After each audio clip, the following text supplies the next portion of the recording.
Benji, there was the Ateneo community statement against, in quote, historical revisionism, and started in our community and has now moved on to other groups, the Catholic Education Association of the Philippines.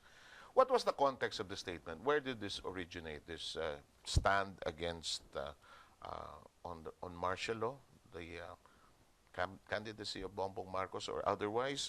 What triggered this response from the Ateneo community? Well, first of all, there was a direct challenge, from Senator Marcos. He was saying, I think it was in response to President Aquino. He was saying, if you wanted to look at the past, leave it to the historians and to the students of history. The past is past. He said that what I need to address are the needs of the present. So it was a direct challenge, to professors and educators, formators. And we directly responded to that. And we felt that there was a problem if you say past is past and there's no connection with the present. But there's also a broader context. Now, if you remember, the last several weeks we've been talking about EDSA, the 30th anniversary of EDSA. We also were linking it with De La Costa's centenary. And then a couple of years ago, we were talking about the 40th anniversary of Father Arupe's Men and Women for Others. So there's a broader context also in the Ateneo that we wanted to commemorate this and say that there really is a link between the past and the present. And this is something that you cannot say that past is past, that there's something that needs to be addressed, especially if there are distortions. Should the younger people or this present generation know from that generation so that that response is connected? Is there something about martial law that we should know so that the judgment is not just of the present but also of the past? Well, first of all, you have to look at the claim that authoritarianism is good for development. Now, I think what Senator Marcos was saying was that it was a time of peace and progress. And he also said that I don't need to apologize, or at least he was saying, if I can apologize if there's something to apologize for. So in a way, I think that's problematic because first of all, there is an attraction sometimes to authoritarianism because some people are, I guess, exasperated sometimes with our politics, the limitations of our democratic system. That they say, for example, there have been no changes. So there is some kind of attraction again to that kind of project, that the New Society project. That maybe what we need is a benevolent dictator. I mean, completely forgetting that we went through 14 years now of authoritarian rule. So that claim to sa ikauunlad ng bayan, disiplina ang kailangan, or democratic revolution from the center, I think that has to be addressed head-on. That, for example, if you look at the record of authoritarianism in the Philippines, especially if you say that there has been corruption, even back to the Spanish times or even continues to the present, you have to be concerned that if you have centralized power, all the more that will be a problem. And that's precisely what happened. So there's that one level that we have to address, the question of authoritarianism and its relationship with development, which really is something that continues to the present because it's not just the past. On the second level, you have to look at the claims of and the justification for martial law in the Philippines and what they actually did. For example, I think this is part of the problem in some of the textbooks in grade school, when they say, for example, that because of the problems of lack of peace and order and that there was a lot of dissatisfaction with our democratic system, Marcos entered the picture, as it were, to fight the left and the right to establish a new society, and therefore martial law was necessary. I think that has to be debunked. Because first of all, it was a power grab. I think people forget that Marcos' term was supposed to end 1973. And he could not extend his term. There were efforts, for example, in the Constitutional Convention to shift to a parliamentary system so he could run, or Imelda could run. But those were blocked in the Constitutional Convention. So at some point, his only recourse was to declare martial law to extend his term. So it was really meant to continue his power. So there's that element, I think, that needs to be addressed. And secondly, if indeed there was some kind of katahimikan or peace and order resulting out of martial law, we also have to look at what were the consequences. What was the kapalit? Ano nangyari doon? And I think this is where you begin talking about the destruction of democracy, the arrests, people talk about extrajudicial killings, 3,250, 70,000 imprisoned, no, 30,000 tortures. I mean, this is a real cost, no? In fact, I was pointing out, no, that to my students also, that this is even more than the extrajudicial killings in Chile under a military government of Pinochet, no? Of course, it's less than Argentina, no, the desaparecido, but this is still a lot, no? So there are tremendous costs, no, in terms of human rights violations. How much time does history really need, or political science need, to make judgment? Just to point out what Bongbong Marcos said, that does history need that much time? Isn't 30, 40 years enough? I think that's sufficient time. And remember that many people are still alive who actually experience this. No? So I think when you look at the signatories to the Ateneo statement, no? Both the faculty but also the alumni, no? Who have been signing also onto this, you really see that these are people who have first-hand experience of martial law. No? And therefore you cannot just say this past is past, no? Because they do have experience of this. But even those who do not have, now, in fact, part of the background to the statement is that the people who initiated this effort were really people young, 25 years, 20 years younger than I am, no? Which means these are people in their late 20s or their early 30s who maybe were very, very young during EDSA or maybe were not even born yet. But that means that they actually studied that time and could make a decision, no, about martial law. And I think the record is clear, no? Not just about destruction of democracy or human rights violations, but especially the economy.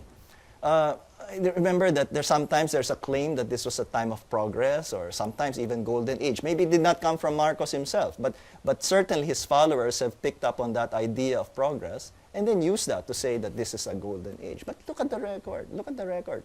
Of course, we know that towards the end of the regime, it really collapsed. No? We defaulted on our debt. But even before that, no, you have to say, where was this growth coming from? I mean, look at the initial years of martial law. Well, there was a commodity boom. So certainly exports would go up, sugar, coconut. So that picked up initially until maybe 1974. But after that, with oil prices increasing and Arab countries having all of these excess dollars, which they put in the banks, this was the reason why you had a debt-driven growth. No? Nabaon tayo sa utang eh. Now, from around 2 billion in the early 70s, $2 billion, umakyat sa $25 billion. And it would not be surprising why we would be very vulnerable. And then, of course, the question also of where was the money used? No? Bataan Nuclear Power Plant, $2.3 billion. We were paying for this until 2007. No? So it's not true that this is past, no? Because even when the economy collapsed in 1983-84, the drop in the income in 1983 to 85 was around 15%. We were not able to recover until 2003, 2004. So it took us 20 years. So is it surprising why we have been left behind, no, by other neighbors? We were growing through, but it took us 20 years just to go back to 1982 levels. So if talk about progress, I think it was a failure. Why is it important for the Ateneo to be involved in this issue about martial law, Bongbong Marcos? Is it something that we're just doing because it's something about Bongbong Marcos, or do we need him to apologize with the sins of his parents?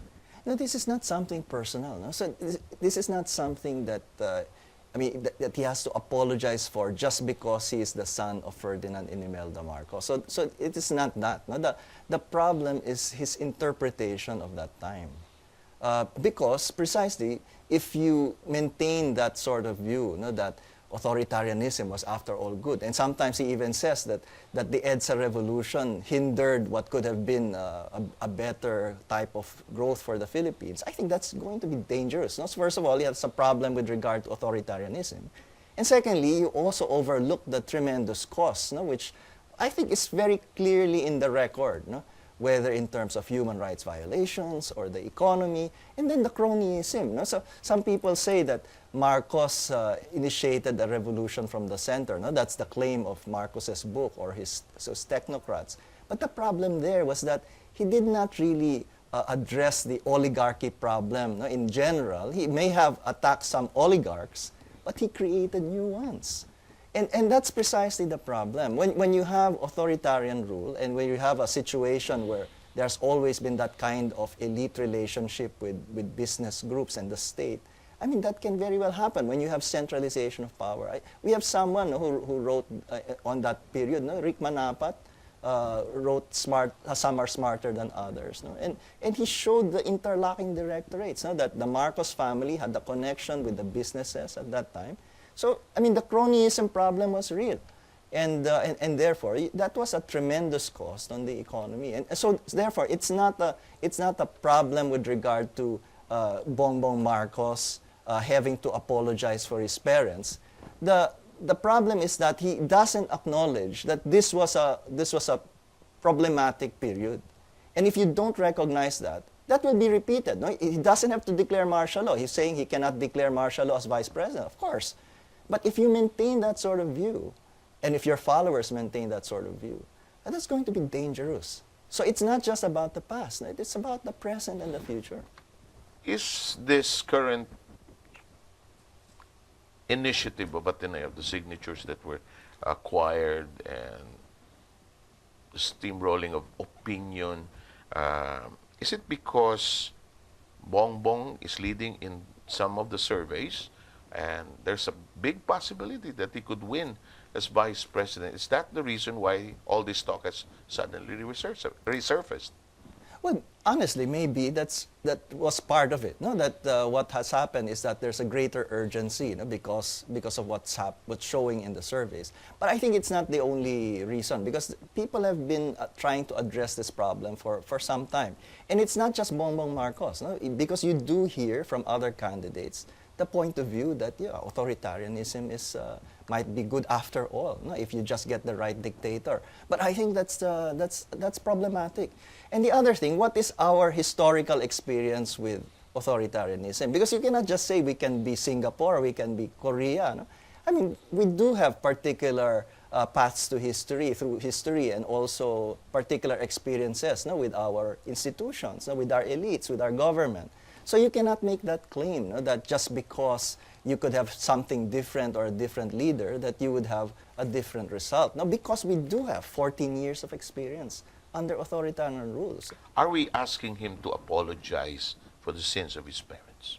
No, but well, not that he is responsible, no, as the son, and therefore the sins of the parents are transferred to the children or the heirs. No, I think that's not the point of view.